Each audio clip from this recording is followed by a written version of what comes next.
Consegui te assustar? Se sim, me desculpa, cara. Se não, se prepara que nos próximos vídeos tu vai ter um ataque cardíaco, hein? Continuando o vídeo passado, agora a gente tá na floresta onde o Renato Garcia achou o corpo seco pra achar uma úmida.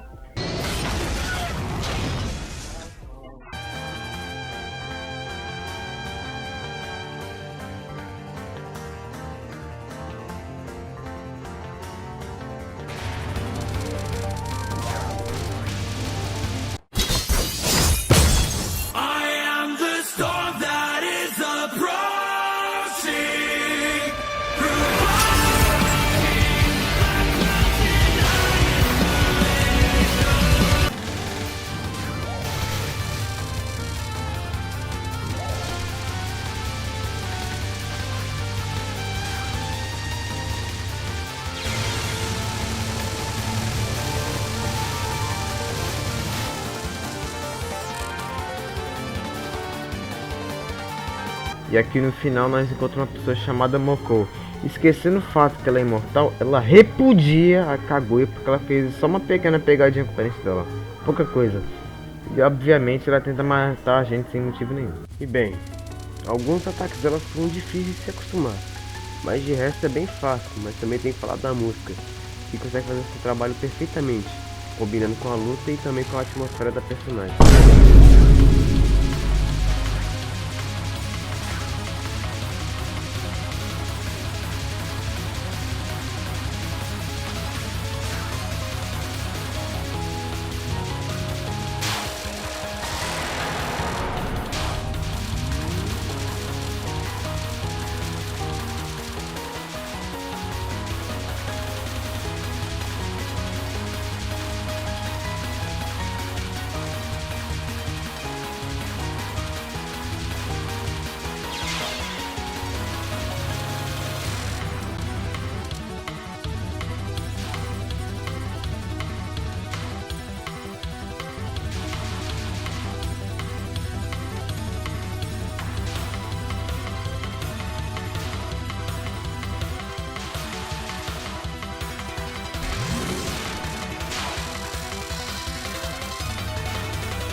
Nesse vídeo aprendemos que se você vê alguém uma floresta sozinho, você ajuda ela a ser um insegurança. Mentira, enche essa pessoa de porrada.